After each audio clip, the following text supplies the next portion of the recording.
Okay, everyone, ciao, welcome, benvenuti. I love you all, you know that. I mean, I was looking at you while Giuseppe was talking to you, and I'm like, oh my God, I know these guests. I know these are familiar faces to me. Not only familiar faces, I would say sometimes even family. You know how important you are for us and for me, for everyone here at the Villa. Later on, Carla will take over and will teach you some traditional amazing recipe. But, you know, let me tell you this is for us a super important time of the year, okay? You know how Italians are crazy about Christmas. You know how much we love it, and we are looking forward to that. You know, it's there. Let's think about that. It's over there. So I'm glad you all joined us today here in this kitchen, and we know we are loving this interaction. So I'm strongly encouraging you to participate, to ask as many questions. You know, who's been in this kitchen or in this cooking course, generally the online one or the live we do. I always tell you one first rule that I have here in this kitchen. There is no stupid question for me, not at all. So I would love you to ask questions. I would love to cook together with you, interact with you. Whatever comes up to your mind, go straight to the point and ask the question. I don't want to leave you with any doubts, okay? But let me also tell you this. We are sharing easy, let's say easy, no? Easy recipes today, no? Traditional ones. There will be some skills to sharpen at some point, but that's a different story. But I want to tell you this. This is a Christmas gift we're giving to you, no? This class. But the surprise is not over. So I'm telling you right now, before the class starts, there is a contest today, okay? And the contest is Carla and I, at the end of the class, will decide who did the best dish. You know, it's going to be visual. We can't taste your food. Well, we're pretty much it's going to be good. Sure, we're sure it's going to be good. But we want to see your plating. We want to see your plating skills. We want to see the visual final work you have done. So I'm encouraging you at the end of the class, even tomorrow, there's no rush, send us a picture that you're shooting with your camera, with you holding the dish, and there's going to be a winner. There's going to be a winner, and you want to know the award? I can tell you the award. I'm sorry. I will tell you, though, we will post a story in our social if you allow us that.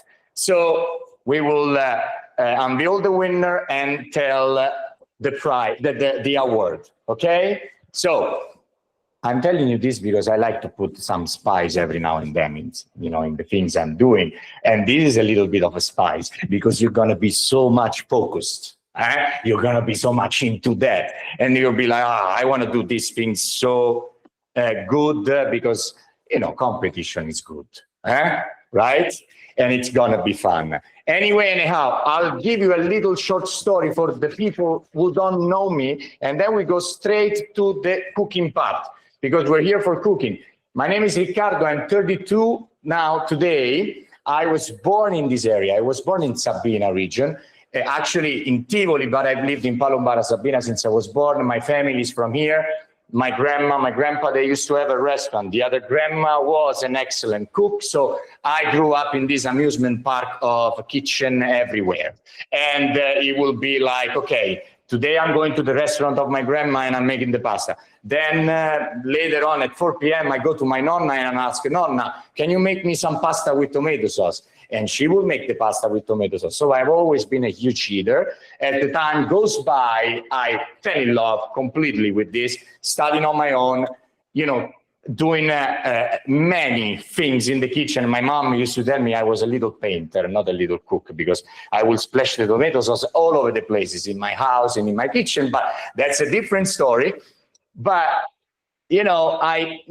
how did I meet La Cucina Sabina? That's a nice and interesting story. I was working as a waiter at the very beginning. They were looking for a waiter. So, and I will do both in restaurants a long time ago. I will do the waiter, I will do the sous chef, whatever that was needed. And so that's how I came across to this beautiful company. And, you know, it got better and better and better.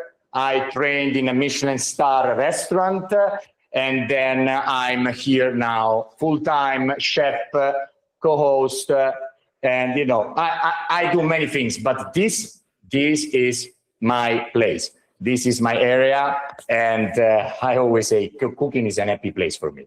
And I'm sure it's an happy place for you as well, because you're here today.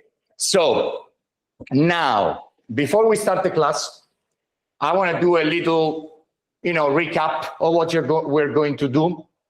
We're going to do a traditional dish that I grew up with, okay?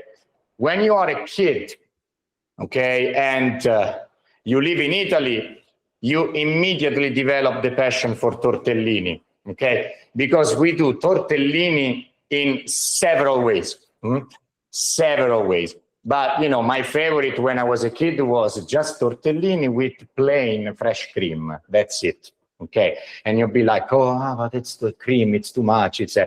I mean, I didn't care. I didn't care back then. I don't care even today because I love it. You have to think like you don't eat tortellini every day, no? You eat tortellini twice a month, but it has to be good. It has to be flavorful. So tortellini with plain fresh cream or with broth, in broth. And who bought the whole package is going to have that recipe as well, by the way. But you know, when I was a little kid, I remember my mom used to do this dish. That it was so simple. Peas, mushroom, and sausage, okay? The sausage was in the sauce, not in the filling. Today, I'm moving that sausage into the filling because I felt like, why not? No?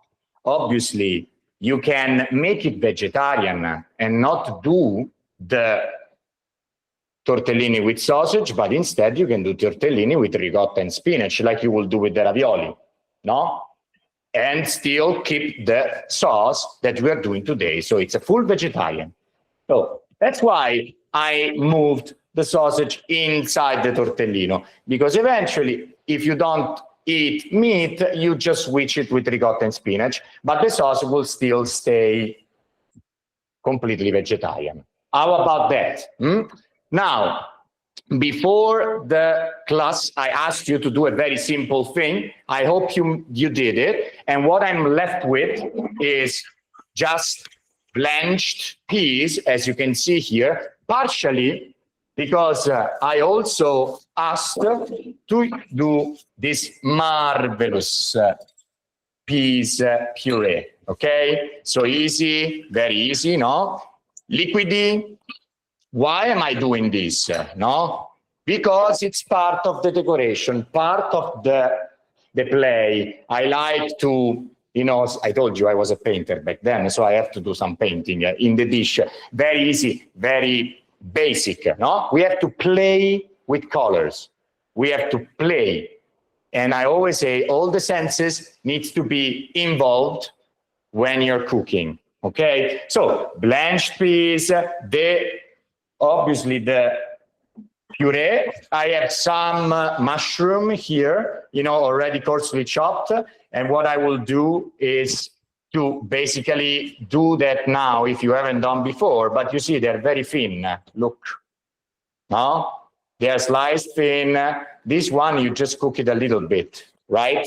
Then obviously, game changer here, sausages, Italian sausages. You know, when I say Italian sausages, I mean plain sausage, okay? They don't have a lot of seasoning inside besides some garlic, salt, and pepper, and, you know, that's it. It's fine. If you want to put a little bit of spicy, I have some suggestion for you, but I'll go there later on, okay? Now, could I make a suggestion? Could you move the camera angle to directly seeing what you're putting in front of you? We're seeing you from a side. So in front of you, semplicemente così. Like this? Well, we're looking at you from the side and so I can't see what's in the dish.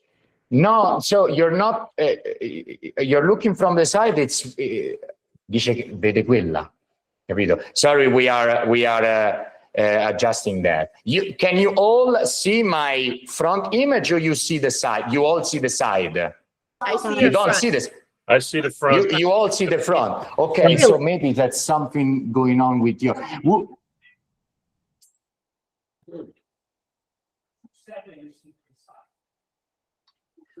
Non sento Giuseppe. So who said that sees me from the side? This is Diane Gustafson. Diane, vedi che sta parlando. So Diane, you should have my front image on Spotlight. You don't see my front image in Spotlight? No. Okay, so let me check that. It's just you, Diane, or anyone else has the same issue? Okay, so it seems like it's just Diane. Maybe Diane, you've wrongly pinpoint me. So if you go, there is like, it's a big griddle, no? Do you see that with all the participants? On the bottom, or you, yes. Yes. On the bottom, okay. So there should be my front image in some of those, and you should pinpoint me.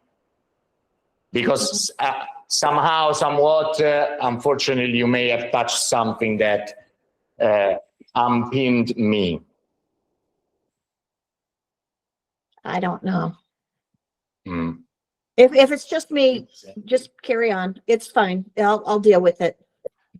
Or maybe Diane, you wanna leave the meeting and join the meeting again. We can try that. Yeah, that might be. Let's try that.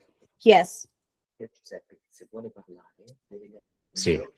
Ok, allora, so Diane lei esce e rientra. Ok, maybe we'll fix it that way. Okay. Okay, perfect. Let's see if that gets fixed. But in the meantime, what I was talking about, this is going to be the, sauce. What's missing is the heavy cream, as you can see here. No, we have pretty much everything. And obviously some ricotta and some parmigiano that they go with the sausage. Okay, so we have the filling, where I'm doing a rehearsal for you so you're ready. I always say mise en place is super important, okay? So filling and sauce. What's missing? It's missing what we are going to do right now. It's the pasta from scratch, no? Because we have to go there some point, somewhere, eventually at some point. But at the very beginning, we need to make the pasta. So let's start talking about the pasta. Camelo, copri. We talk about the pasta. We are doing a very basic pasta dough with 2 eggs. 2 eggs are enough for 60 tortellini, I would say that, okay? Now the logistic at some point, I'll explain it very well, but for the logistic of the class, we make a couple of portions and then we go and make the final dish. Then you have a lot of work to do at some point after the class if you still want to make fresh tortellini. If you're cooking with the family, it's gonna be fun because you're gonna have many helpers, no? So now, guys, ladies and gentlemen, we are going to start the class. But before we start the class, I want to know if any of you has questions before we start, or whichever, even technical issues, because we're getting ready. And once we're getting ready, we're just talking about food, right? Can I Please. ask Riccardo? Yes, sure. It's Allison. Hello, how are you? Ciao, Alison. Oh, it's nice to see you. I wanted to see if I should be using the tomato puree for the tomato part. Yeah, Or should I can rather? see it. or should I rather blend up these diced tomatoes? So are you going to make, you're talking about Carla's recipe, Oh, right? sorry. Yes, oh, sorry. Okay, but yeah, never mind. No, rimetti il pin a me, Fra. Okay, well, I mean, it's truly up to you. It's truly up to you, okay? Blended tomatoes, canned blend tomatoes, they tend to be a little sweeter. The tomato passata has a little bit more acidity, so it's truly up to you. You want a very sweet tomato sauce, go for the canned ones. If you want the puree, so like more plain where the actually braciola is the main character, then you go with the passata because it's more neutral, more blend. You see what I'm saying, right? Sorry. Okay, thank you. Either one is fine, Alison. Either one is fine. Okay, perfetto. So Alison asked a question. Is anyone else has a question? Can you hear me? Of course I can hear you. Yes, Okay. Diane. This is Diane, and I went out and came back in, and I'm good now. But I'm glad to hear that. the question I have, and when I was reading Yes. the recipe, there's two kinds of flour. There's the Yes. semolina flour, and then there's Correct. I guess regular flour, all-purpose Yes. flour. So will you delineate as you were starting this which one we're using? Absolutely, absolutely. So we're going to use the semolina when we are stretching the dough with the pasta machine or the rolling pin, okay? We're using the 00 flour for the pasta making, okay? That's when you use one and the other. Okay. Perfect, perfecto. I'm glad you got back to the main screen. Who else? Other question. Okay, since no question, which means we're ready, I guess, right? Time to make it happen. Okay, now everyone, let's start. We have done this several times with some of you. Some of you maybe is doing the pasta from scratch from the very first time. I am somehow jealous for the emotion you're trying for the very first time, because making the pasta from scratch is such a thing, you know? It takes me back from when I was a kid, right there. So every time I'm making it, I'm kind of, okay, I'm making something sacred. So I'm doing now, I don't know for which time, but several times. Some of you is expert. So how do we start? I always use a system and method. We are putting the flour in the cutting board, okay? And then with a tiny little ball, we are creating a perfect vulcano. We are calling it vulcano. And when I say volcano, I always say we don't want any lava flow from the volcano. We don't want it. But we're talking about the lava. Where is the lava? The lava, it's the eggs, no?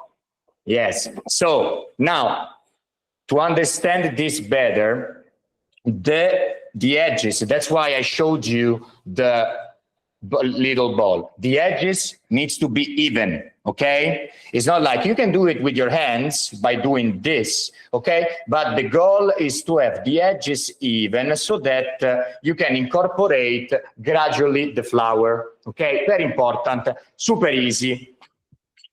Then what do? We take, again, a little ball, right? Or in the same bowl in which we store the flour, and we put the eggs. We crack the eggs inside the bowl, all right? We do that. Why are we doing that? We're doing because we don't want any eggshells, especially if you're working in a cutting board. They have the same color, so maybe they go into the dough. We don't want it to go into the dough, so it's much better to do that. We add a pinch of salt to the eggs, okay, and we start beating. Very simple, no? We start beating.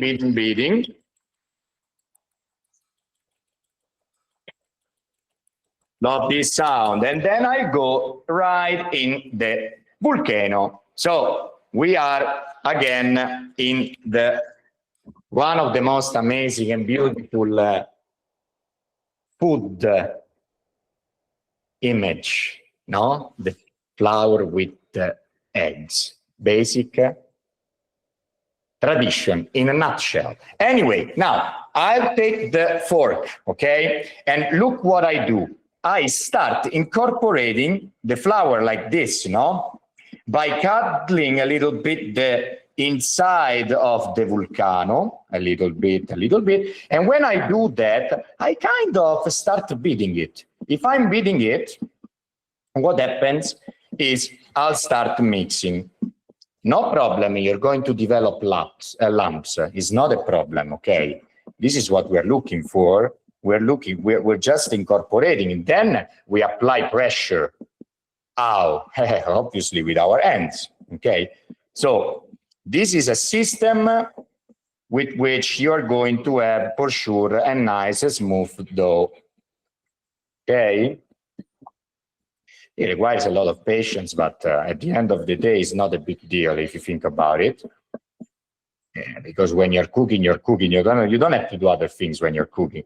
You're there, okay, full time, committed to the cause, not getting distracted at all, okay? So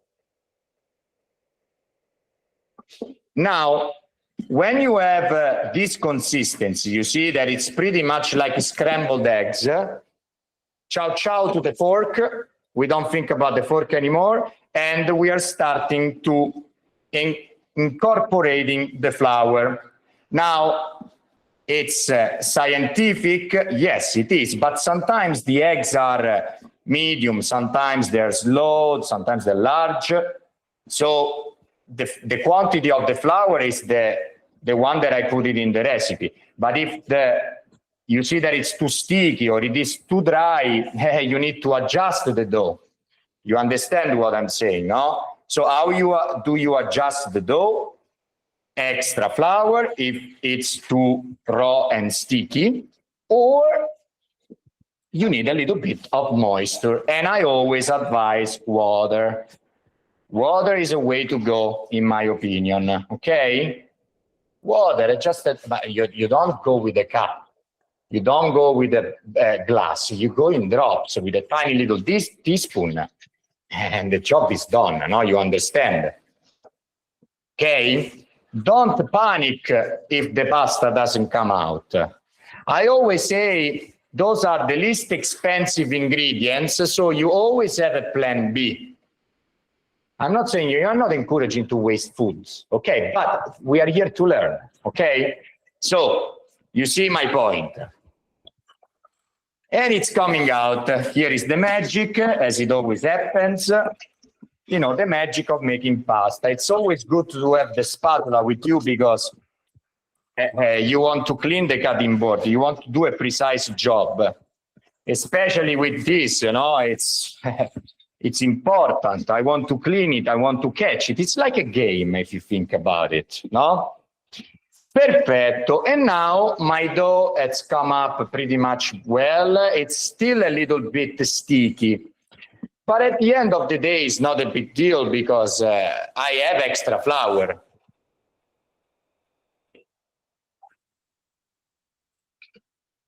Okay, so you see it's a little bit sticky, so I need a little bit of flour. Not too much, Not too much. The goal for you that you want to understand how to go with the whole process is it doesn't sticks on your hands, okay? So the only way you can understand that is when you arrive at this point of the process, wash your hands carefully. But before you wash your hand, make sure you do like this, okay? Because whatever stays in your hands need to be incorporated in the dough. And then you go wash your hands, and your hands becomes, again, smooth, okay? And you can feel the texture, okay? Okay. And you're like, there are always some secrets when you're making the pasta. You need to get these secrets. No? It's a serious thing. Making pasta is a serious thing. Decades of history,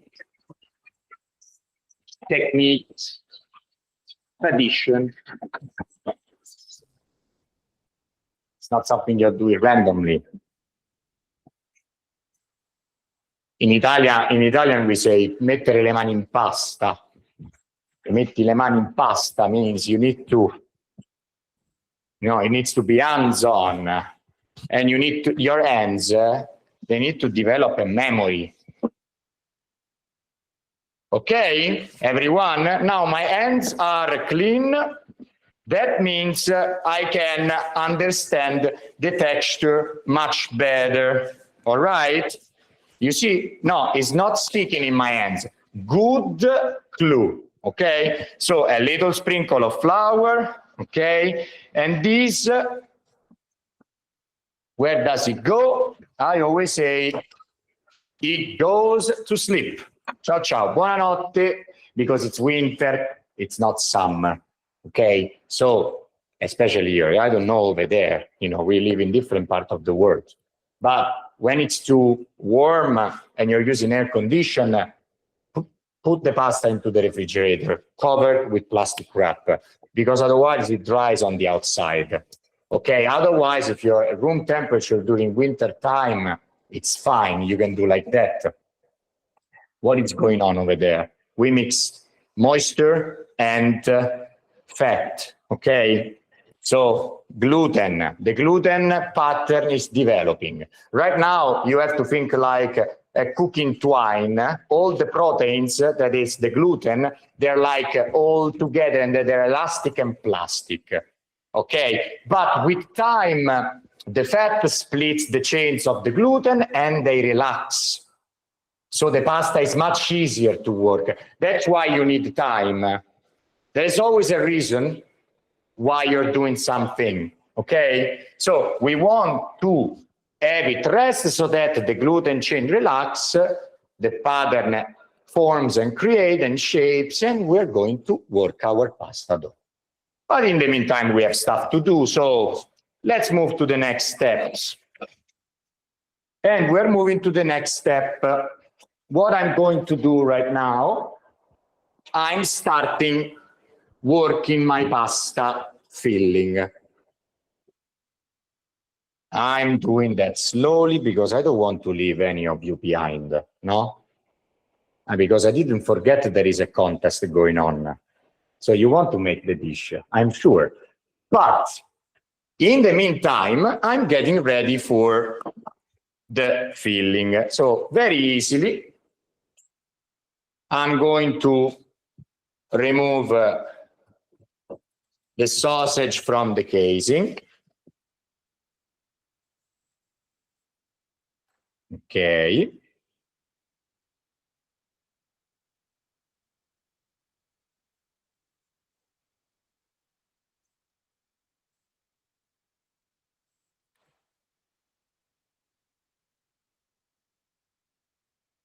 Ciao, ciao, casing. And I'm gonna place my sausages into the pot. Okay. And you're going to be like, you're gonna be like, this, you see? There's no olive oil on it. You don't need olive oil. There is a lot of fat in the sausage. We don't have the extra fat, no? Now I touch the meat, what do? I wash my hands. Very important. In order to have your hands cleaned, okay, you need to wash your hands. And because they need to be the cleanest tool in the kitchen, you work with your hands. You work with your hands. So what we are going to do now, we are going to slightly saute the sausage, okay? In order to have the sausage not golden brown, but we want it to cook until the fat is released. And then we are combining it with the ricotta and the parmigiano in a food processor. So it's easy, no? Very easy. You see, you know, the pasta is sleeping. We have done the pasta. We are doing the filling, and then we do the sauce, okay? Does any of you have question? Because, you know, this is, we can talk while we're cooking. Perfect. You're all busy. I like that. I really hope the pasta dough is coming out well. Okay. Now, I forgot to say something important to you. The pasta, we're using the 00 flour. Why we're using the 00 flour? Because the 00 flour has a strong content of gluten. So I have a question. yes. My question is it possible to overdo kneading the dough? At some point, okay, you work well. Ecco. Do you have a couple of, okay, now, perfect. Now, to answer to your question, yes. If you don't work properly at the very beginning and you don't feel soft, you know, one of the things that can happen while you're making the pasta is it's tough, it's hard, okay? And you're pushing and pushing too much, and you feel that the dough is resisting, okay? Because it lacks of something. It lacks of moisture, or again of some flour. So my advice for you is you have the dough, it's formed, it doesn't really look smooth, but it's hard to the consistency, to your touch. Leave it rest a little bit. You know, you leave it rest for 20, 25 minutes, even a little bit more than you will do normally, so that you can work it again, because for what I said before, it's going to happen anyway, and you can easily work your dough. But it's not like the gnocchi. It's not like that the starch jellifies back and it becomes hard. No. Fortunately, you can rework the pasta. Okay? Perfetto. Eccoci qua. Here we are. We are obviously. You're very welcome.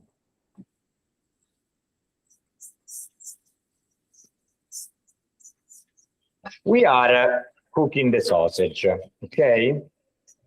The heat is medium-low. It's not a big deal.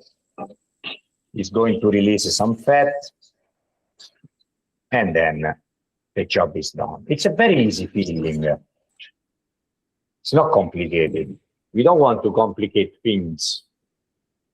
By the way, the traditional filling for the tortellini, you'll find it in our cook course that we did, a full cook course that for the ones who have bought it, the whole bundle of classes, they're going to have it, and it contains tricks to make a nice broth, the traditional tortellino from Bologna, and the whole process of a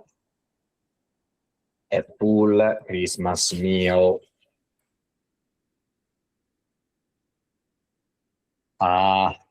Where are you going? But you see what I'm saying, you know? You know what I remember? Right now I had a memory.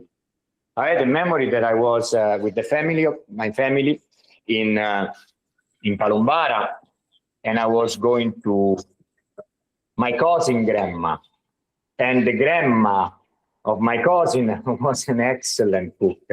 And I remember that I was a little kid, and when we entered the house with my family, she was mixing together this sauce, the cream, the peas, the mushroom, and the sausage. And I was like, I remember I turned to my mom because I didn't want to embarrass my family. You know? I'm like, Mom, please tell this lady I want to taste this right now. And my mom was like, Riccardo, we haven't arrived yet, and you already want to eat the main course.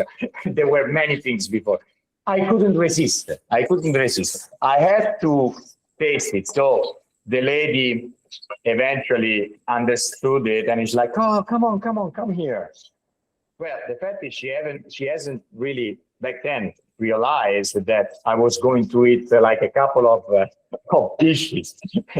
Well, anytime I'm meeting this lady, my grandma cousin, and my cousin grandma, she's like, I remember, Riccardo, because you had 2 full courses of this tortellini. And I'm like, yeah, I know. I have a reputation. Whatever. Anyway, that's long story short. But it's nostalgia at its best. This is what I like about cooking. It's not only cooking, just for the sake of doing it. It's emotion. There are so many things involved. How can I explain to you? You know that. I don't have to explain to you. Nostalgia, first tasting, many things that we take for granted when we are enjoying it. All right, my friend. Now, enough of talking. I always say that. Let's talk. Let's do some action here. What I want to do is transfer the sausages to the food processor, okay? Because I'm going to mix it. Obviously, your food processor needs to resist the heat, but it's not a boiling liquid, so don't be afraid. It's not reaching a high temperature, okay? Sometimes you're like, am I going to the blender? When I go to the blender, I need to have the proper tool. Yes, that's true. But at the end of the day, the temperature drops immediately from when you're transferring from one tool to the other. And obviously, when you're mixing with cold ingredients like ricotta and parmigiano. So it's not a big deal. Okay, let's do that. And we're gonna have our filling. And you will be like, Riccardo, do we put any salt and pepper? No, it's inside the sausage. And while I'm talking, I'm like smelling this and I'm like, oh my God, I have to resist myself. I want to eat this. You know what? Who cares? I'm gonna eat it. My kitchen, my rules. Anyway. Riccardo. Yes, sir. Are we straining that sausage, or are we going to take advantage of the oils through the fat? Very good question, Rick. Now, we don't want the fat, okay? The sausage says release the fat. That is moisture for our filling. We need to have a filling that is dry, so we don't want any fat of the sausage that has been left during the cooking, okay? Good question, Rick. And it's good to see you and hear you. Allora. Now I'm mixing the ricotta. I'm not repeating again the quantity of the ingredient. It's all pre-measured, okay? And I'm sure you pre-measured before joining the class, okay? So I'm mixing the sausages, the ricotta, and the parmigiano all together.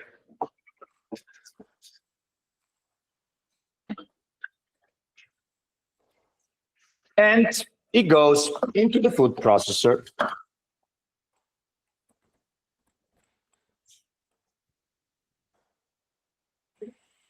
And it mixes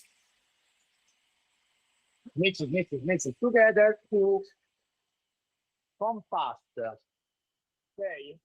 Compact so that it is dry.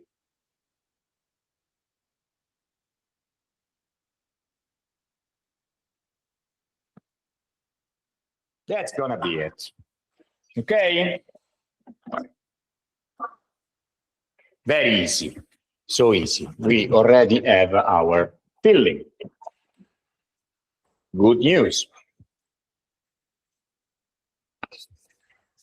Let me put it in here. I like this ball. I like this one, transparent. You can see through. You see how thick this is? No, it stays on the spoon, so it's easy to work with. No. So you see, that's the consistency. I'm lifting it up again. No? Easy. Okay. I touch it and it goes down. So that's to tell you that it needs to be not too much dry, You're still feeling it, and I'm sure it's already warm for you. It's warm for you, I'm sure. And it's warm because mine is warm as well, but not super warm, okay? And eventually, as the temperature cools down more, this will get perfect. So what do I do now?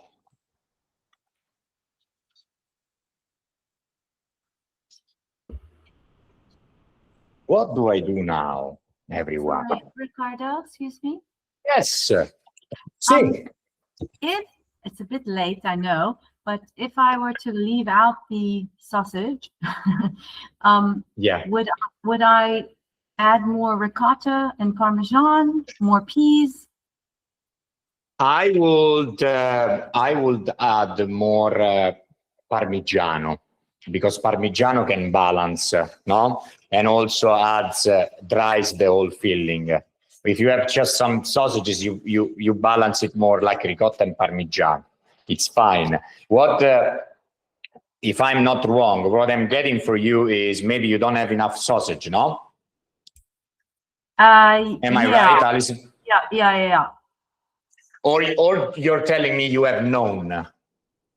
No, I've got some, but it's not I told Giuseppe earlier that I only had. See, I know that. Okay, yes, good point. Less. So split now, use just one sausage and double the ricotta and the Parmigiano. Okay, cool. If you can, if you have extra ingredients. Yeah. And also, Alison, when we are rolling the pasta, you need to make it a little bit thicker, so it won't open while cooking. Okay, thank you. You're very Riccardo? welcome. Yes. Would you show again your meat mixture, how dry it is? Because I think mine's a lot wetter than yours. Absolutely. Here it is. Ciao, Diane. Ciao, my dear. Ciao. Allora, you see? Look. Allora. Now, Robert will zoom and you'll see it, okay? When I'm touching it, okay, I'm not, nothing gets stuck in my head. So it's pretty much dry and it goes down, okay? So obviously, if yours seems, I'm seeing yours. Can you lift up the spoon? I can see yours.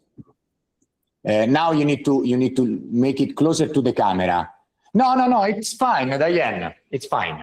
Just a little bit more Parmigiano. Just a little bit, like a tablespoon. Okay? Not a big deal. Okay, everyone. I like this. I like your participating. This is what I want. Allora, now what I do is, perfetto, what I do is I put a plastic wrap on top, okay? And this goes into the refrigerator, okay? Just a little bit, like 10 minutes.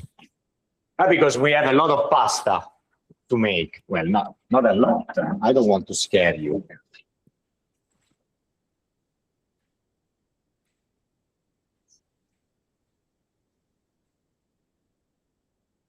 Okay, everyone. Now it's time to make what? It's time to make the sauce, which is super simple. If you haven't done that yet, take a pot and pour some water to the pot and bring it to a boil, because we are going to cook it.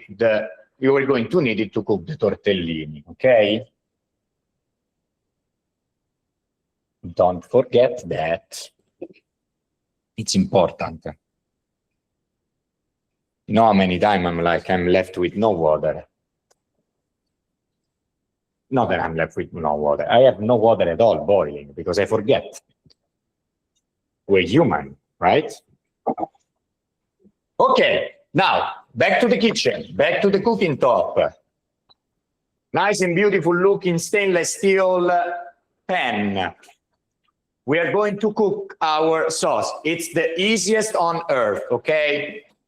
Now we do need this. We do need our gold, our pure liquid gold.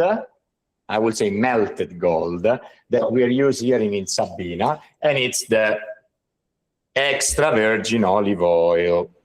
Riccardo, And look you'll what be I like, have. show me, show me. Oh, brava, Alison, there you are.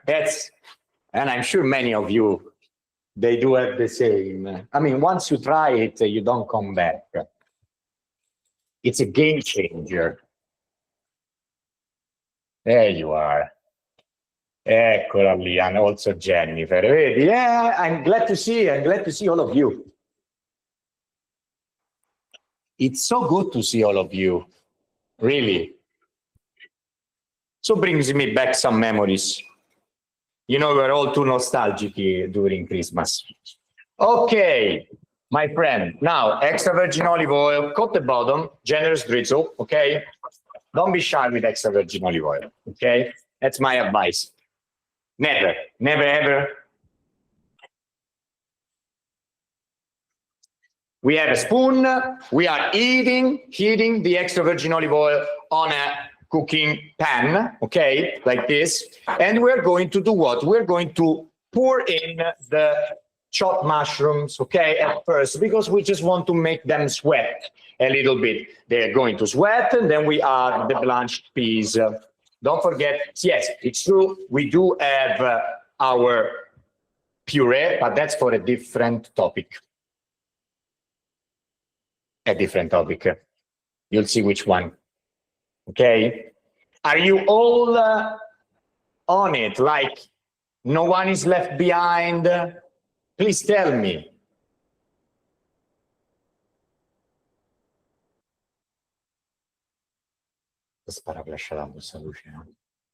Okay, everyone.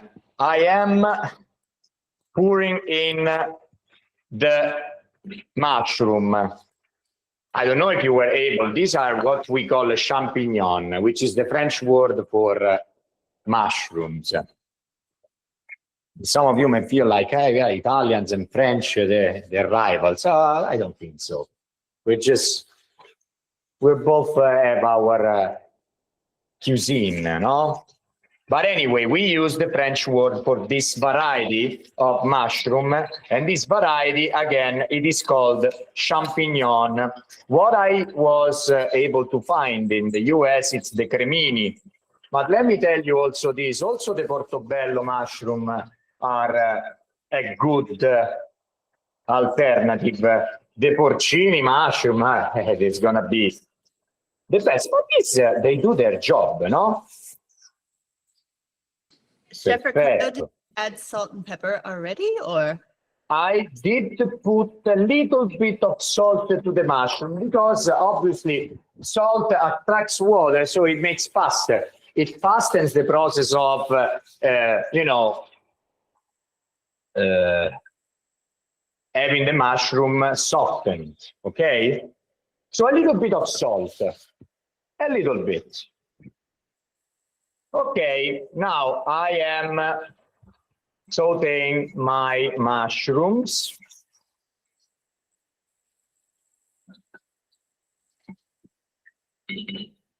Great smell in this kitchen.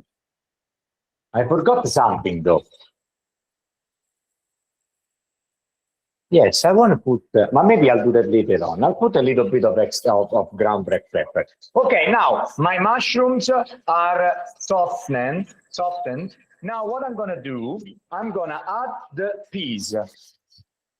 Blanched peas. Here we are. Now, if you're using the frozen, you use the frozen, it's okay. Don't feel like you can use the frozen. Here in Italy, when it's the season of the peas, we make bags. We freeze them for the whole winter because we can't give up on them. We want them all the time, all the time. How much peas is that? I missed it. So the peas, as I told you in the recipe, you know, you needed to split them from the one you blended, okay? The one that you blended and turned into the puree, those ones, they're already done. The rest of the peas, I put them all in. Okay?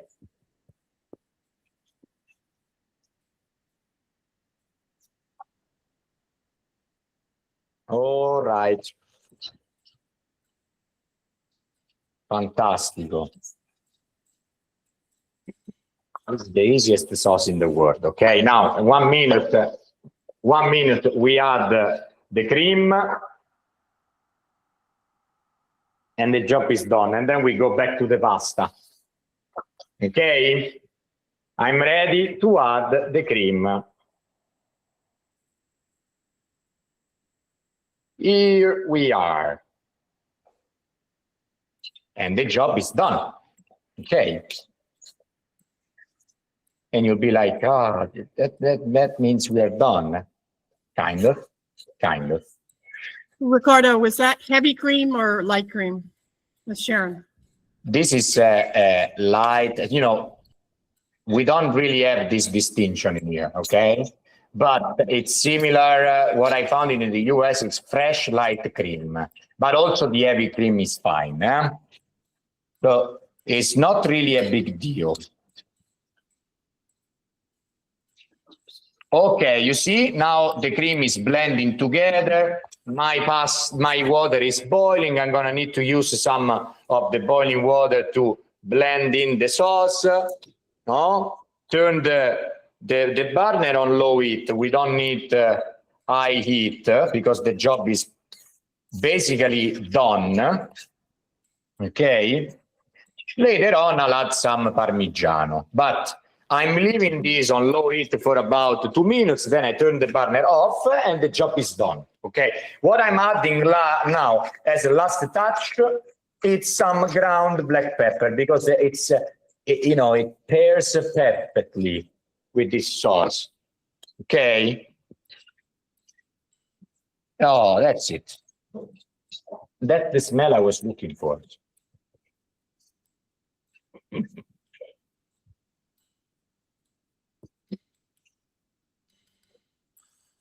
Okay, everyone, simple, very simple.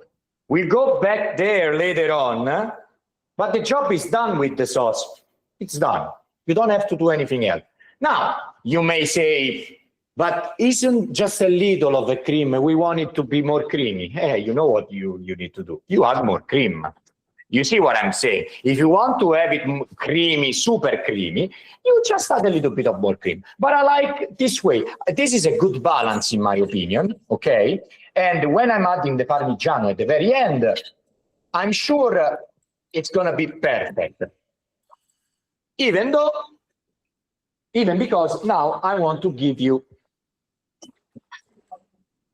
an extra recipe, surprise recipe. Because obviously we made the peas puree, okay? But I want something to balance that at the very end. So we say, I know this is not on the recipe, but that's the beauty of being in a class like this. There's always a surprise. So what I'm doing now, I want to do a cheese fondue.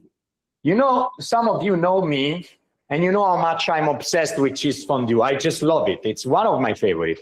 And the cheese fondue can be done easily. So what I'm going to do is, and if you can do it when you're there. Basically, that's it. The same amount of cream, the same amount of Parmigiano that is listed for the sauce, you use it for the cheese fondue. Basta. Okay, so you see, I am adding the cream in my saucepan with a thick bottom, and I'll start heating it on low heat, very low heat, because my goal is not to burn the cream, not to have it boil, but lightly boiling. You need to bubbles a little bit. Okay, so again, this is an extra recipe. You don't have to do it right now, okay? But this is the quantity of the cream, as you see, very little. Okay, very little. And this is the quantity of the Parmigiano. And I'm going to put the Parmigiano into that cream when the cream is going to be bubbling a little bit. What do I need to bind the whole thing? A whisk. Okay? And then we paint later on, if everything goes well, my friend. We paint because we're going to have the peas puree, and we're going to have the amazing cheese fondue. Okay, so my sauce is almost ready. It's very low, the peas with the mushroom, it's very low heat. Okay, now the cream is starting warming. Okay, we're almost ready to put in the Parmigiano. Now, when we do this cheese fondue, you need to understand one thing. You don't add all the cheese all at one time. We add the cheese a little bit at a time, because we are playing with the temperature there. We're playing with the change of temperature. When you put in the Parmigiano, the temperature drops. So you need to put a little bit, and then you put it back, and then you go back on heat, and then you go back. We're gonna do two batches. Now, look, the cream, it's bubbling, okay? It's bubbling, okay? So now I'll add half of the Parmigiano. I'll start whisking, whisk, very consistently. You see, I'm not back on the burner. Now I am back on the burner, and it goes back to the temperature.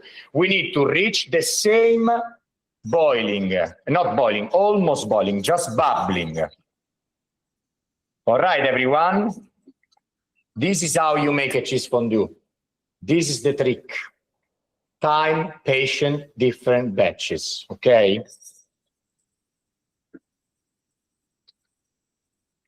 Okay, it's going back on the boiling. I'm almost ready to pour in the last part of the Parmigiano. Okay, it's on the boil. Okay, and I'm adding the last Parmigiano, and I'm keep whisking consistently. You never change the direction, okay? Okay, and we go back in. It reaches the boiling again, and done. And then we are done with the cheese fondue. Hey, Riccardo. Easy, no? Yes. Do you put, Nicole asked this, do you put the Parmigiano Reggiano in the cream sauce? Not yet. I'll do that later on when we finish the dish with the tortellini. So this is an extra, Don't want to confuse you. It's an extra that I'm doing the same amount. Okay. Now, my cheese fondue is ready. I will explain that again. C'è un echo. Okay, everyone. Now, look, mamma mia, perfetta. This is what I was looking for. You see, cheese fondue at its perfection. Liquidy, no, but thick. And how do I see that? I'm I have a splitting it. question. Yeah. Oh, who answered this? What's the question? Oh, I think the question was answered. Ah, Why do okay. you only use the whisk in one direction? Oh, that's a good point, because we are creating a convection mold, and in this way you're incorporating the air with the fat in the same direction. That's it's physics, okay? It's physics. If you're changing the way, you break the pattern.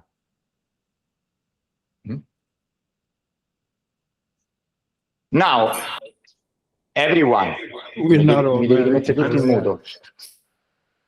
now, everyone, let me explain this to you, because you have to understand what I'm saying, okay? I did this extra recipe just as a gift for you. I want to make a cheese fondue. I wanted to make it nice, and you'll understand why. But it's extra ingredients. So it's the same amount of cream and Parmigiano that it's for the sauce, okay? You just double it and you make the cheese fondue. That's it. But the ingredients for the sauce, they stay the same. You understand it, no? It's easy. Okay, everyone. Now, look at my pasta. It's so soft, so elastic. You know, you can stretch it, and it's not shrinking back. It's not shrinking back. It's actually perfectly shaped. That means I can easily work my pasta dough. And I am getting ready to do that.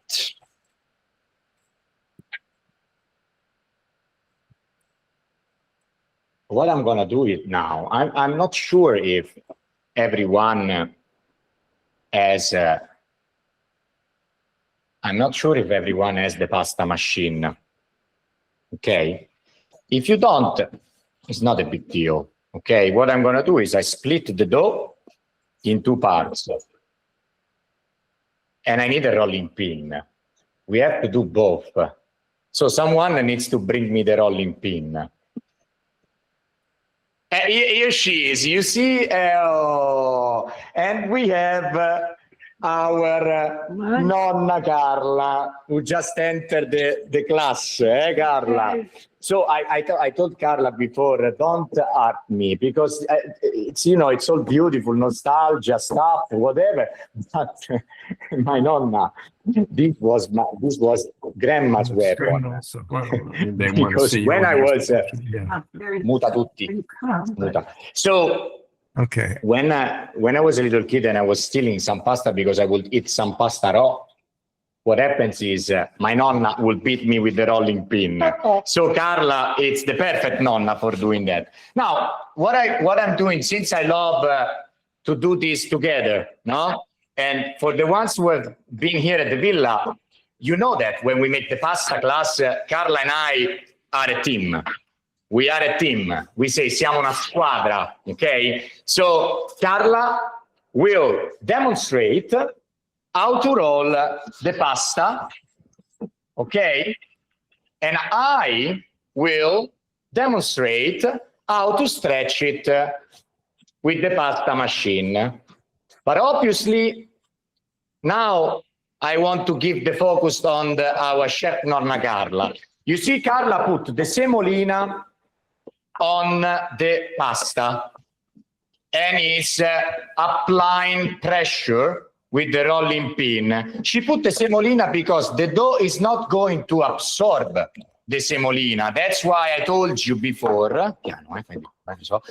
So that's why you need the semola. You need the semola so that you stretch the pasta and the pasta doesn't break. And Carla has done it several times in her life. You know, she's like a master in doing this, but she's rolling the pasta and wrap it on the rolling pin, okay? And you see that it's coming out pretty easily. Every now and then you need to stretch the pasta, you see. Fagli vedere che lei tiene le mani proprio. So Carla is, mettite di traverso, you see, she is keeping the pasta, no? And stretching with the other so that it stretches easily. Okay? Perfetto. I told you she's a pro, she's done that several times, but you have to keep it going until you get a very thin dough. Okay? You get the hole every now and then, it's not a big deal. Your pasta, though, it's almost ready. Okay? Look at this. Perfetto, no? Carla has done an incredible job. As you can see here, it's super thin. No? It's like I can see my hand through it. So it's ready to go. You don't have to work it too much because, again, you have to close this pasta. Now, you may feel that the pasta, it's a little bit thick on the edges. What you're gonna do is you just adjust the edges. That's it, to make it thinner, but the center is done. It's super thin. Now, from this is resting, we eliminate the flour in excess. Grazie Carla. Prego. Grazie, guarda là. Thank you. Perfetto. She's gonna be back later on. Perfetto, ti faccio rientrare in scena dopo. Ciao, grazie. Yeah, she's all, you see, 3 minutes, she's done. I know, guys. You have to practice for a long time, for an entire life. But you see, it's easy, no? Especially when you made a great job with the pasta, it's easy to stretch. Now, as for the pasta machine, it's a different story. It's even faster if you understand the process. You do what? Again, semola on both sides, okay? Semola on both sides, and the pasta machine has several numbers, okay, on this wheel. You know, it depends on the type of the pasta machine, but what you need to go is, you need to look through the 2 rolls, and you see, when you are turning the wheel, you see that the rolls gets closer, and you see that they get wider as you roll the wheel. So this is how you understand the pasta machine working. We want to start with the widest opening. You understand what I'm saying? It's easy. It's not a big deal. We don't panic, no? And we go to a disc shape. Then we stick the roller and we start rolling the pasta. Easy, you see? I am putting some semolina. And this is what they call tirare la pasta. Tirare, you're stretching, okay? Now we go to the next thickness, next level. If this goes in, oh, and then we roll it again. We roll it again, my friend. You do like this, you pull it while you're rolling. Easy, easy. Okay. And roll it again. Now we jump. We go 2 numbers thinner, and this is where we're going to stop. Okay? So it's going to be like 3 or 2, depending on the machine, for the ones that as you go to the lowest number, it gets thinner, or 5 or 6 for the ones that are the opposite. I'm saying this, my friend, because I am familiar that each pasta machine changes the settings, so they're not universal, unfortunately. They didn't want to make this easier. Now let's even make it a little bit more thinner. Now that I'm seeing it, I'm like, I can do it. I split it in half and I go one layer down. I promise this is the last. Riccardo, you always change your mind. I know. You have to change your mind. Okay, and I'll do the same with the other half. Now you see, very thin. Look.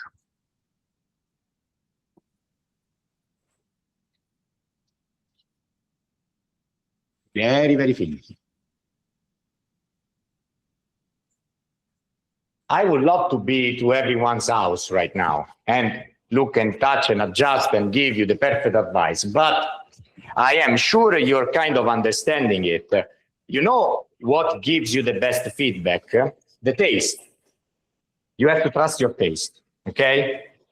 Your palate knows something, and you need to trust your palate, okay? If you feel like this is too much al dente or maybe it's too much consistency, you're like, okay, maybe I rolled the pasta less than I have to. I need to do more thinner. And then that's next time you adjust that. Who cares? It's not a big deal. Think about that, no? Okay, now I have to explain to you something. As this you can do with this dough easily like 60 tortellini. If we start to do the tortellini right now, il ripieno, la salsiccia. If I'm starting doing all the tortellini now, we're ending the class in a couple of hours. But what I'm going to do instead is I'll do 2 portions of tortellini. So that means I have to make 14 tortellini approximately, no? So I'm going to show you how to make them, and then you can keep it going. Okay, now, my friend, I have this squared mold, you see? Very easy.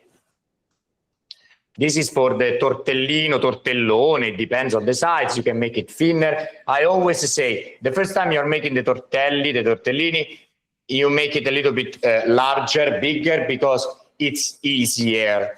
Then it gets a little bit more complicated when you want to do the tiny little tortellini from Bologna, because there you need to be more precise, you need to balance very well the dough. But look what I'm doing. I am cutting squares from the pasta strips. You see? Easy, no? Easy call. Very easy. Anyway, okay, 8 tortellini.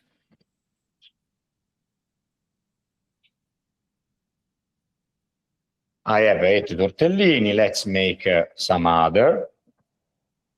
Let's make 10, 12, dai, 14.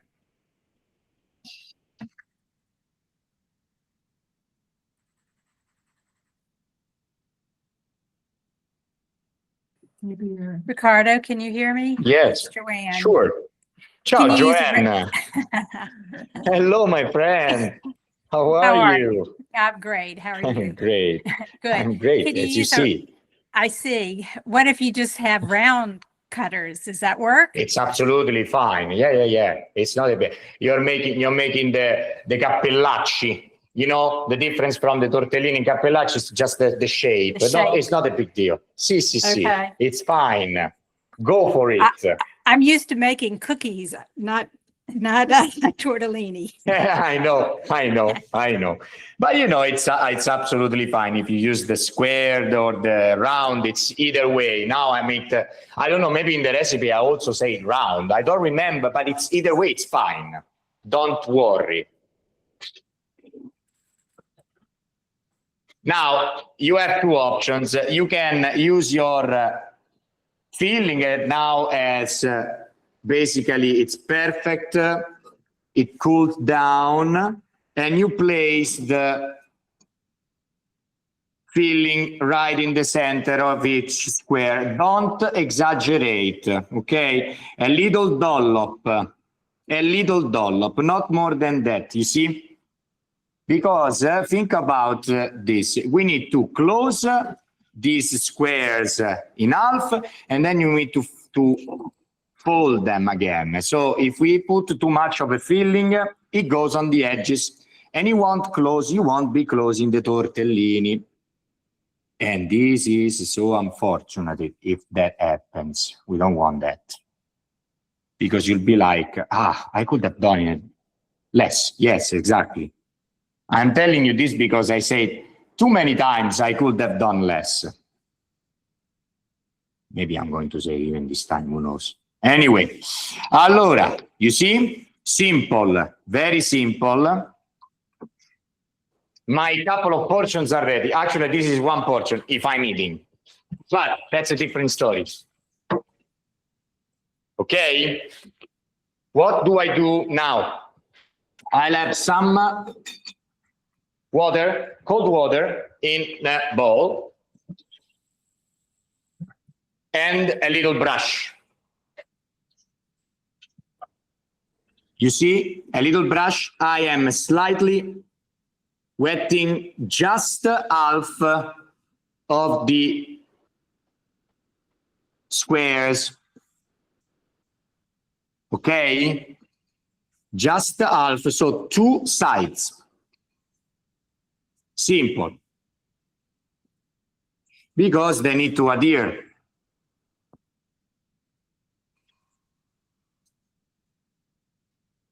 Okay, very easily. You're like, now we are artisans. We are the artisans of the pasta. So we are putting a lot of patience in our work. Now that I'm done that, I'm going to show you how to start making your tortellino. So I close it in half. And I'm left with a triangle. You see? Triangle. Okay. Easy. Then what do I do to this triangle? This is already an agnolotto, by the way. A raviolo. What do? I put my little finger around and I close the 2 ends. And I have my tortellino. Okay? And you're like, oh my God, I didn't get it. What am I going to do? I have 14 more times to show you. So don't panic. I show that over and over again. Okay, my friend. So easily, again, let's start. What do you do if it's round? What? It's the same exact thing. It's same exact thing.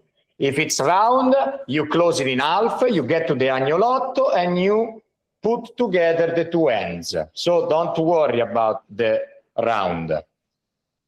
Doesn't change a thing.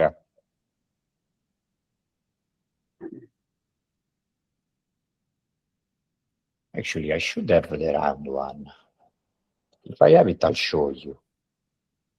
Okay, you see, wrapping at the end, the 2 ends on my finger, the job is done. It's so easy. Well, I mean, at the very beginning, it's not easy, but then when you do that several times, you're done. Riccardo? Sì. It's Cynthia. Ciao, Cynthia. It's good to hear from you. You in ping pong yet? Well, I have someone here that thinks that can beat me, but we'll see that later on. I don't know. I played ping pong with my friends several times, but there is a friend of mine here that is recording. He's a great ping pong player, but the last time he has lost. I'm sorry. So not yet, Cynthia, not yet. Okay. I would love it if we could get back there. So wishing you all the best this holiday season. Thank you, Cynthia. Thank you. It's so nice to hear from you. Such a great memories. Mamma mia. This is so good, guys. It's so good.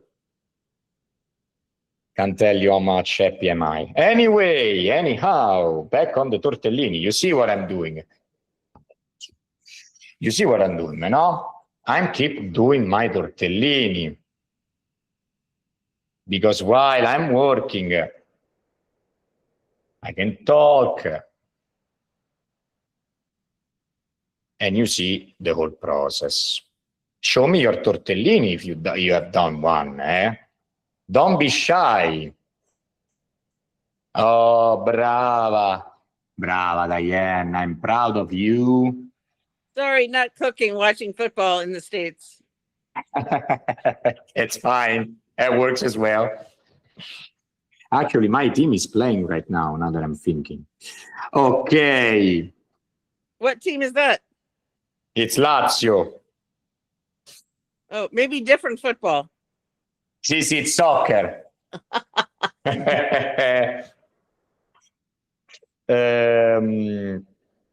Okay, are you having any troubles in making the tortellini? Are they coming out good and nice, friend? What do you tell me? Remember, there is a contest, eh? Don't forget about the contest. This is too fun. There you go, Riccardo. The couple. Oh, Rick, show me. Perfetto. Bravo.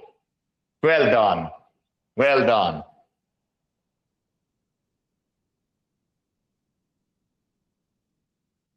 Well done. Well done. We're almost there. Okay, I'm almost there to finish the dish. Almost there to eat the dish, who knows?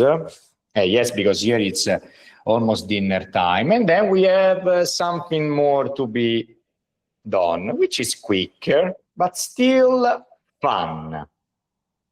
Carla is warming up. I can see it from here. She's warming up for you. Okay, everyone, I have my tortellini. What I'm doing is I'm sprinkling some semola flour.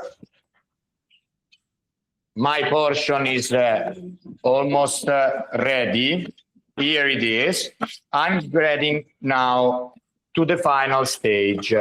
Now you have a couple of options. You want to make the tortellini now, you do them now. You take 10 tortellini that you just done and you cook them in the boiling water.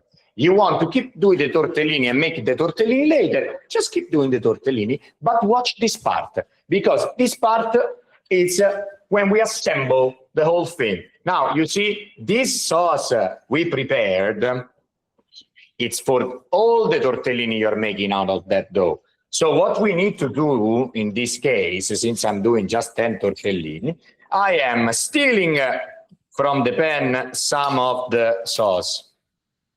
Okay, not too much, because I will need more for the later preparation. I am increasing the heat.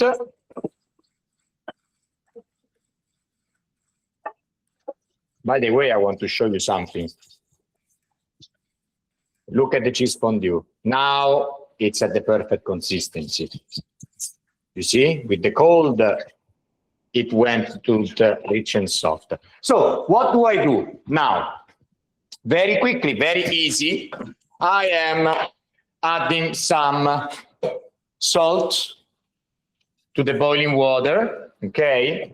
And at the same time, I am pouring the tortellini into the boiling water. Okay, simple. Schiumarola, per favore. It's very simple. Ah, no, ce l'ho.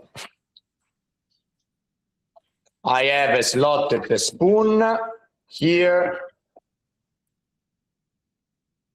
Now I already have some starchy cooking water. I am adding it to my sauce, so it brings all the flavor. And I turn on the burner on the pan with the sauce. Okay, everyone, easy. The tortellini are already floating, but that doesn't mean they are cooked. that means they are cooking, okay? Forget about the rule, they float up to the surface, they're cooked. It's not true. It's not true. It's a lie. Okay, you have to give it the time to cook. There is a filling inside. The pasta needs to be cooked at least for 2 or 3 minutes. So it will be done. Look how beautiful they are already. Mamma mia. Mamma mia. Okay. I'm looking forward to eating them. Perfetto. Our sauce is getting warmer.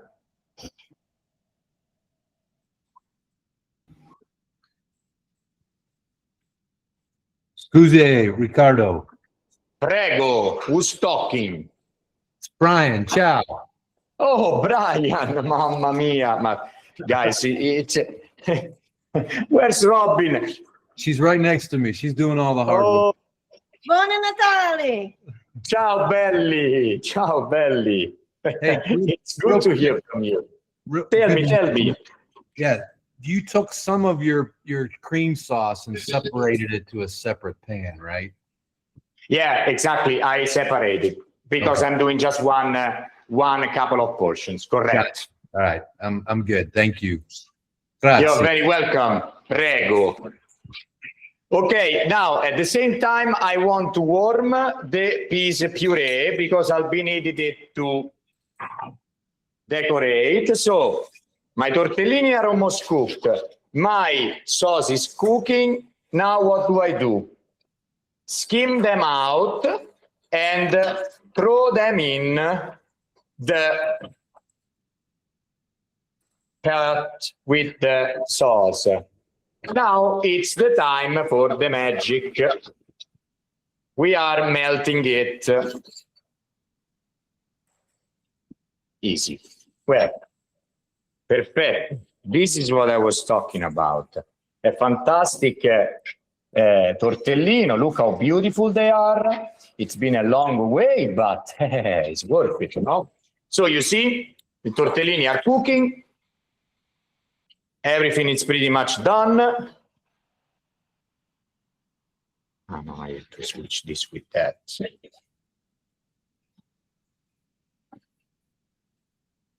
Vedevo per forza fare andato un po' di liquido lì, capito? Ok?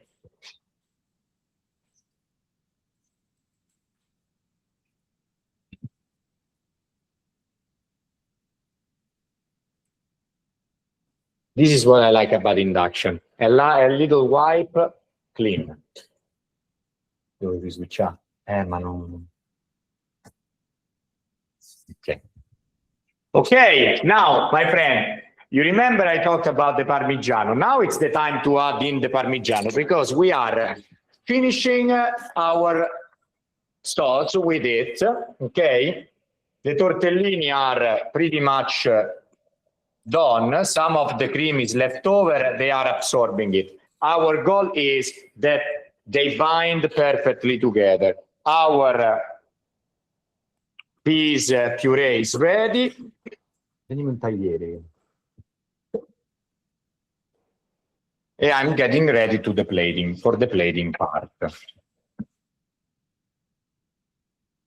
Okay? Mamma mia, mamma mia. Ok, sì, grazie. Mi ci metti delle guarnizioni qua.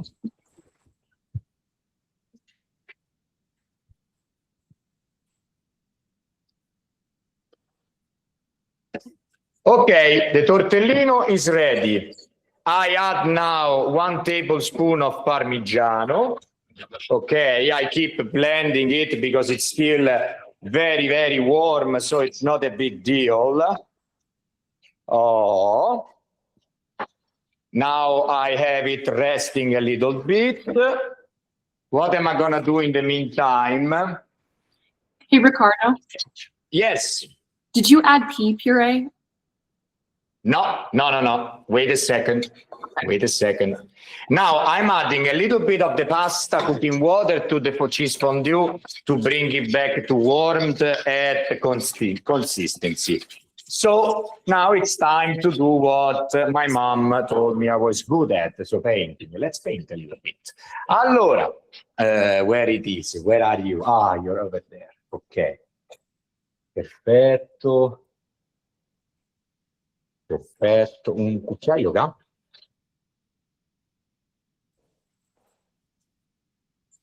Now, work carefully. Cheese fondue on the bottom of the dish, like this, okay? Just to give it a little bit of color with your spoon. Then you go over with what? With your pea sauce. Ci riesce ad andare più alto?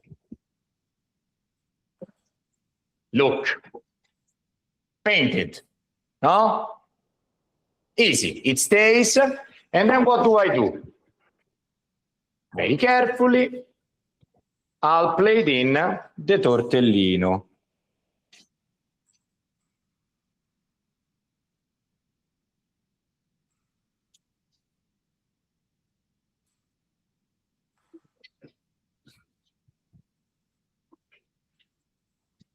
Then, everyone, Parmigiano,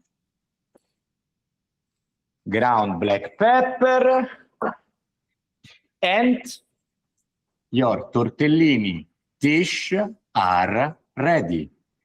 Simple, delicious, we played with color. You see, now you understand why I wanted to do the cheese fondue. Now you understand why I wanted to do the the pea sauce, because it's everything needs to be nice. La pizzetta. Okay, everything needs to be nice. You're always eating with your eyes first, no? That's the easiest modo. Eat with your eyes first. Fall in love with food. Embrace it. Repeat. Okay, my friend. Now, somebody has to do something. Riccardo, can you show us an overhead? See. Can you show us an overhead shot of your plate? Yes, here it is. Can you see it? Yes, thank you. Oh, you're very welcome, my friend. Very welcome. Now, we did all the presentation. We did all the job. It's time to taste. Time to see if we did a good job. Time to see if our efforts are paid. Yeah, qua, va. Somebody's joining the meal, eh? Fantastico. Hello, Carla. I miss your breakfast. Fantastico. Bene, Carla. You know what? Perfetto. Now, what I would say is my job is done in terms of cooking, you know? Now it goes to Carla. Now we will be getting ready. We are getting ready for what? For the braciole. Don't worry, the braciole, they're going to be so easy, faster.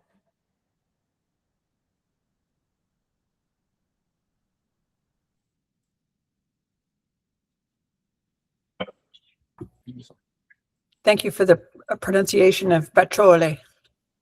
Braciole. Braciole. Ok?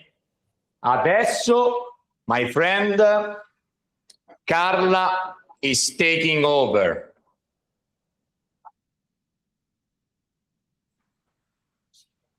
She is taking over, and she'll be showing you the secret behind her braciola style, the authentic Italian braciola.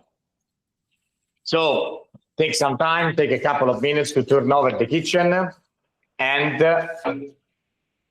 Carla is getting ready. But thank you for cooking together with me.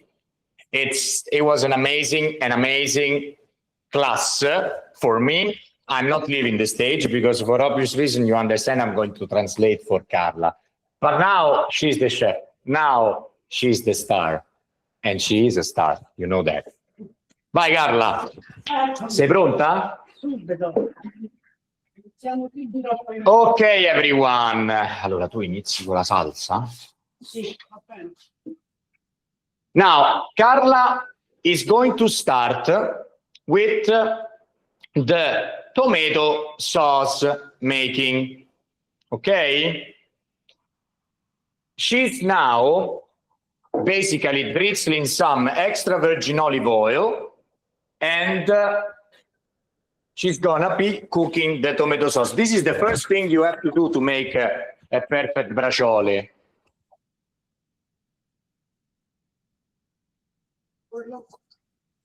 So now you see she is chopping some red onion to make the base for the tomato sauce. So she's finely chopped some onions.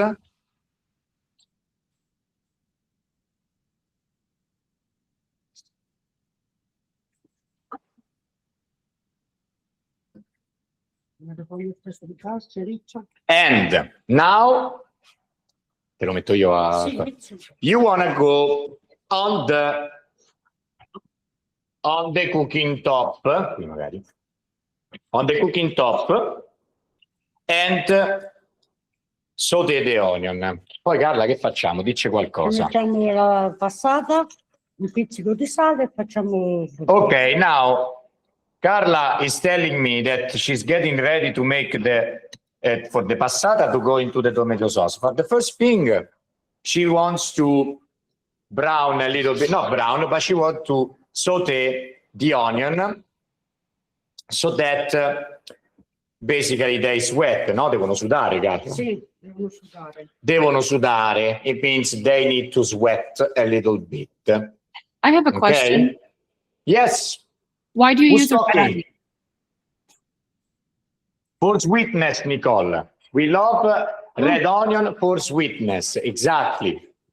And Italians are so keen to use the red onions because they are the best one. We take the one from Tropea. So they give it a nice and sweet touch. Va bene. È qua, io sì. Grazie Va mille. bene. Prego 2000. Prego 2000. Ok. So Carla is stirring and she's now almost ready to put in the tomato passata.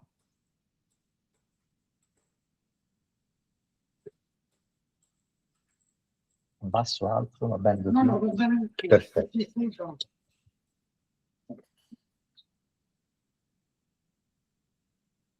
Quando c'è imbiondita, mettiamo la passata. Okay, Carla is saying that when the sauce, when the onion has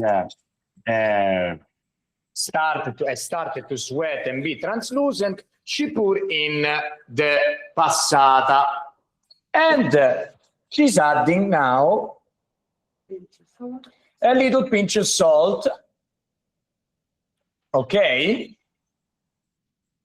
Fantastico. And this cook for a while, giusto Ga? Cuoce per 7-8 minuti, Carla says. That means 7-8 minutes, okay? So, la controllo io, Ga?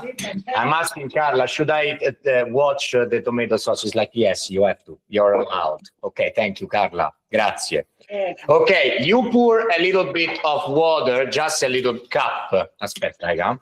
Aspetta che vengo là. And you let it on low simmer. Now, Carla is showing you the meat. She's laying, alzala proprio, fagli vedere com'è fina. Ok? You see? Very thin. thinly sliced. If it's not too thin, you need to use a meat pounder, okay? To pound the meat a little bit.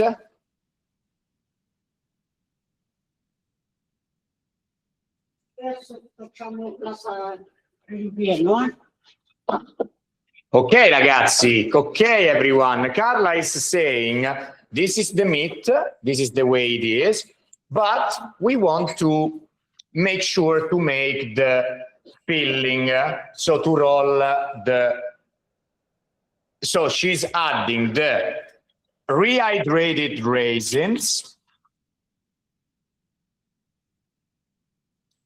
the pine nuts,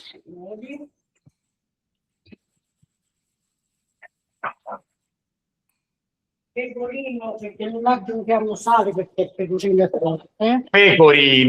Carla says pecorino. We don't add the salt because pecorino has already salt in it. Then she says we're gonna add the egg to the food processor. Okay.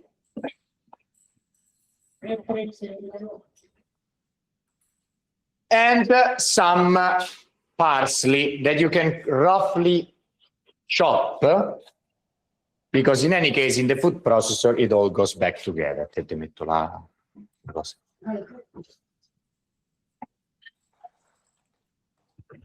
All right. Put in the food processor, I'm plugging in.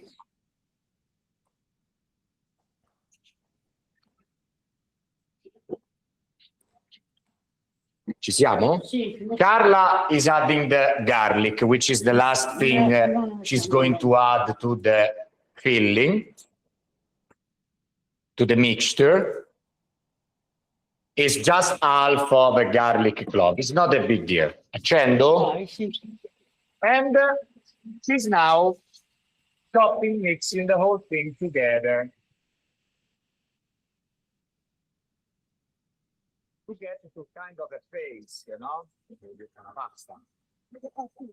Okay.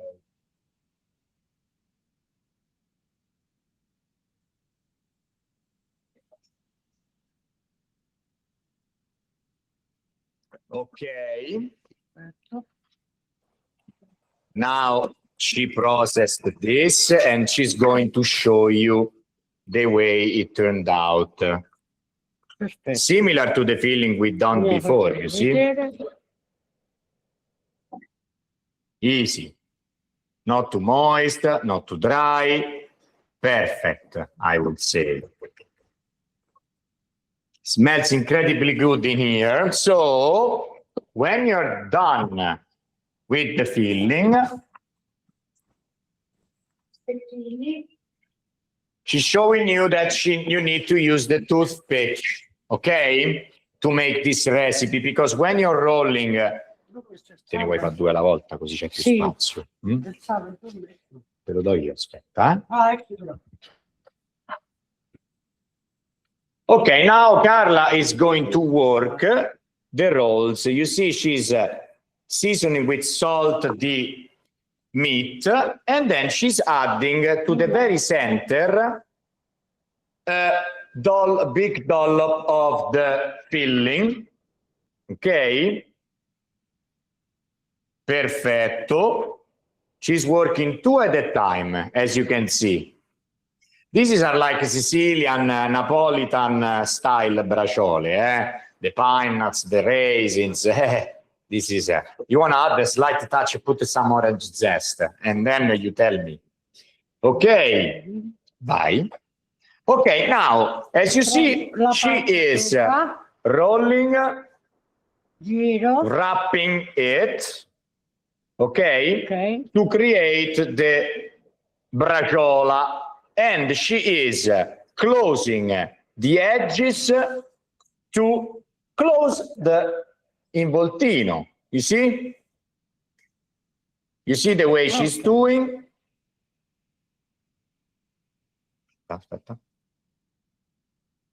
Okay? So it's like the two little parts that are pierced together in the two opposites, okay? She's gonna do that again, so no worries. Roll it on themselves again. Take the toothpick. Fagli vedere. Bene, piano piano. She pierces one side and then she goes back up. Okay? Pierce and going down and come back up.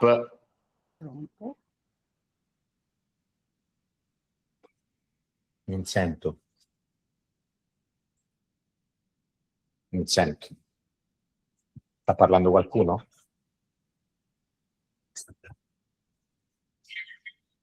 Sta parlando qualcuno? Ah, ok, ho sentito lui allora. Okay, she's doing that again. Go and check your tomato sauce every now and then. It's like a kid.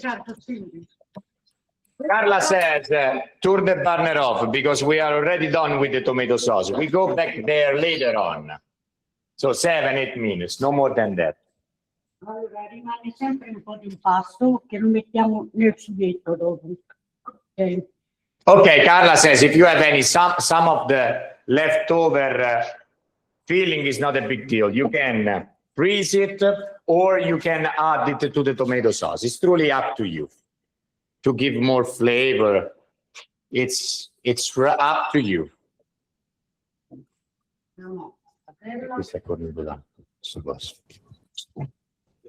Riccardo, can you freeze the leftover tortellini filling? Absolutely. Nothing happens to that. You can freeze it and defrost it and use it again. And my second question, if we want to cook the tortellini tomorrow, how do we keep it fresh? If you want to cook the tortellini tomorrow, you put the plastic. Is it Sharon? Sharon, is it you, right? Ciao, yes. Ciao, Sharon. Hi. It's good to see you. Oh my God. Say hi to Rich as well. Anyway, so to go back to the question. Aspetta, raga. To go back to the question, obviously you put the tortellini for a day in the refrigerator with plastic wrap on top when it's adhere. No, nothing happens to that because the oxidation, we want to prevent the tortellini to change the color. Okay, one day in the refrigerator is fine. Put some plastic wrap, some aluminum foil, okay, but use it within a day. If you don't use it within a day, then freeze it. What happened is this just change a little bit the color, but not the flavor. Right. Allora, now everyone, Carla is ma voi non ti serve un po' più grande, no? No. Ok. Carla is getting ready to sear the involtini before putting them into the tomato sauce. Ti porto il vino, grazie.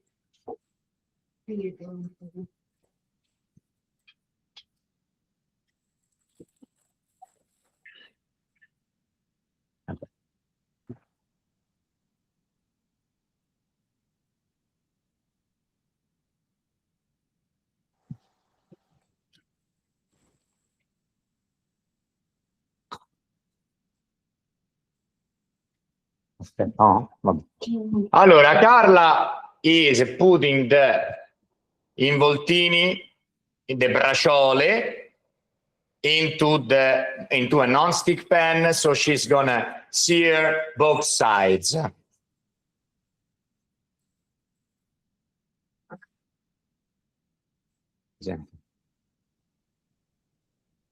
Okay, so you see, this is the noise. It's bubbling, searing. No? This is it. Ho messo al massimo. Now we want high heat.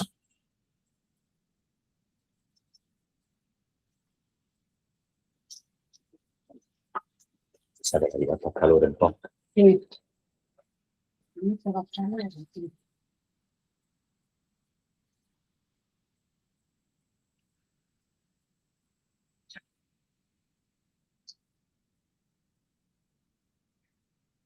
make sure to cook each side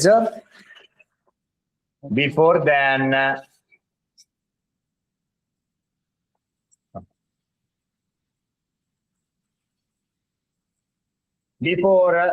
getting ready to put back into the tomato sauce. Falli andare.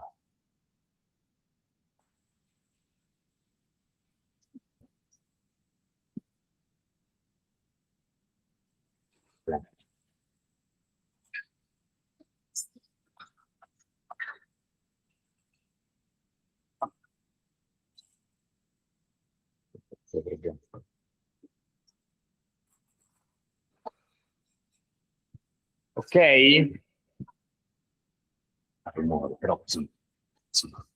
Ok? Okay, you see they are browned. Brown on the sides.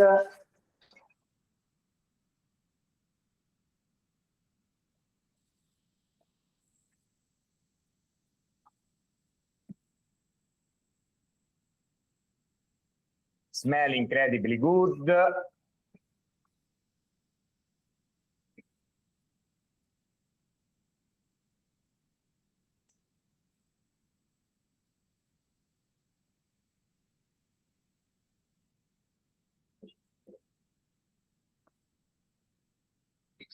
Possiamo fare l'angolo girando, via. Carla is saying we need to make them roasting and searing, okay? We need to flip them while cooking.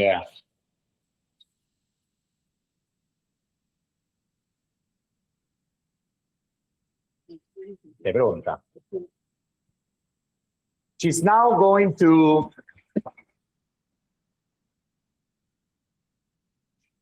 blend with red wine.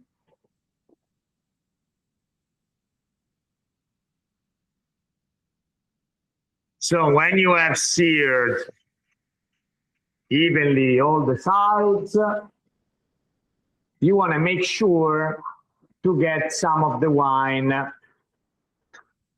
Sei? Perfetto. Okay, Carla is saying now that she's blending it with wine, the red wine. So she's deglazing. And as the wine evaporates,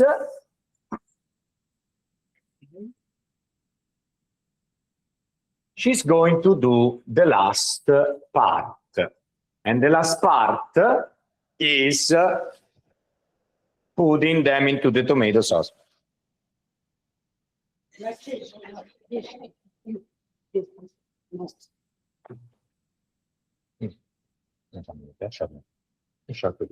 Sì, sì, ho detto che lo congela. Okay, look at Carla. She's almost done. And she is waiting that the alcoholic part evaporates to put back in to the other pan with the tomato sauce. Vai. She says she's going to put the whole thing into the tomato sauce. Mamma mia, Carla. These are the braciole. Yes. Riccardo, Yes.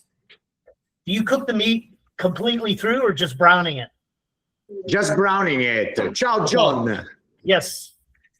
Ciao. It's Ciao. good to see you. Yes. Likewise. No, you just brown. You see what Carla is doing. She browned on each side and then she's finishing the cooking into the tomato sauce. But she now needs to lower the temperature because this cooks for 20 minuti.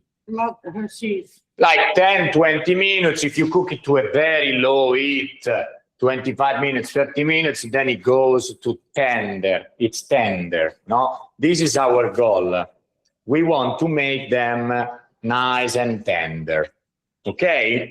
And when you are serving the braciole, I would say, put on top, sprinkle on top some Parmigiano.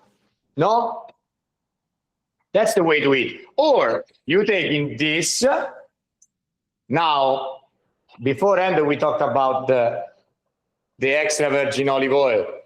This time we talk about this baby here. This is one of our not brand new products because we've been producing it for a couple of years already. Giuseppe will confirm that. This is a game changer. Guys, I am obsessed with this. I'm putting this spicy extra virgin olive oil pretty much everywhere. What do? We do obtain that. Giuseppe will tell you a little bit more, but we do crush the olives together with the chili pepper, the Sabina chili pepper. And what comes out is a fantastic liquid red olive oil. Look at the color. It's spectacular, isn't it? Yes. So when you have the braciole, the game changer will be, Carla, now for demonstration, she's going to be plating, okay? But keep in mind that you need to cook the whole way through for at least 20 minutes. But obviously, we want to show you the final presentation. Ci metti pure un po' di olietto, capito?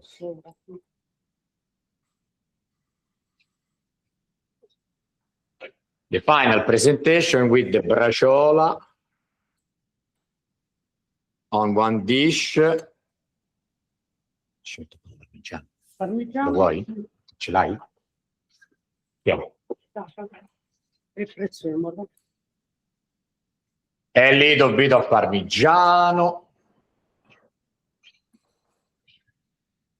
A little bit of the spicy extra virgin olive oil.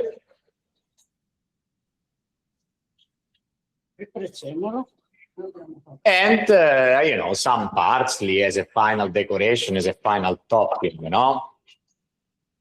Okay. And the job is done, my friend. Look, Carla delivered, as always, one of the nicest traditional recipes that, you know, many of you ask me. So I'm like, yeah, but I need to have Carla making the recipe. You know, these recipes, those are Carla, because it's the nonna who needs to cook this. Okay, you understand me, right? So this, the tortellini, my friend, there's no tortellino I'm sorry, because we've been tasting them, but you will taste soon. Huh? Riccardo? Yes. Question: where did you use the chili olive oil? Where did we use it on top of the braciola? Just on top, a drizzle on top. A drizzle on top, correct. Okay. Okay. Okay. But this is just a personal touch. You can also add the spicy olive oil on the tortellini. C'è un eco. Okay. Now, this is it. You know, it's been like already a couple of hours, more or less. But I mean, we've had so fun. Tu ti sei divertita, Carla? Certo. Carla, I am asking Carla, did you have fun? And she's like, certo. She's like, of course. And I had a lot of fun. The thing is, we hope you had fun. We hope you enjoyed our Christmas special. We hope, you felt like immersed into our culture, because this is our goal. We want to bring you inside of the villa. And here is also Giuseppe, who is joining us. Can't wait to eat. Exactly. He had a little taste. It's a good job, guys. It's a good job. He had a little taste Giuseppe's as always well. good at coming in at the last minute. Sì, Giuseppe dice tu ti presenti sempre al punto giusto. Yeah, that's right. They That's know me, right. right? At the villa, same thing. So obviously, I'll keep on the thing of the competition, of the contest. You guys, I'm expecting you guys to send us your creation, to send us your dish. Again, the idea will be a picture vertical with you holding your dish, okay, so that we celebrate the winner on our social media, and we also will tell you what's your award, what the award will be, okay? I'm still keeping the suspense on. You were expecting me to tell you the award at the very end. No, we say the winner and the award when we have all the dishes put together. So stay in touch.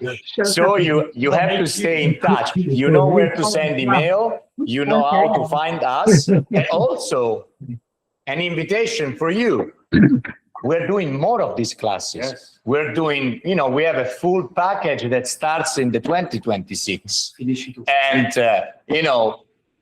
join us again. If you enjoyed this moment, if you found it easy, we're ready to welcome all of you.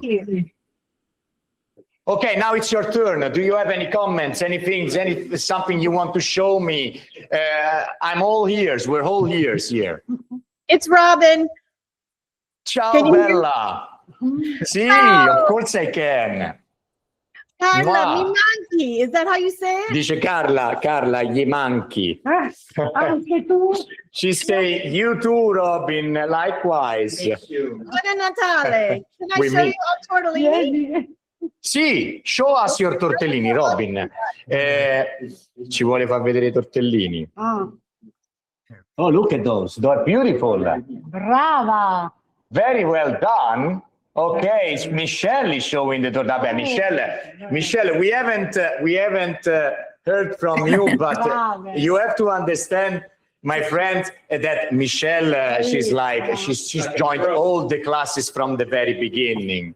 And, she's a star. She's one of our top students, top class students, together with some other over there. But Michelle, they are beautiful. Robin, they are beautiful. You're all doing an incredible job. I can see that. Question, or maybe you just want to show us your creation, or you're just into that. You're into the work and still very focused and busy, I'm sure. No? Well, I think that's a wrap up.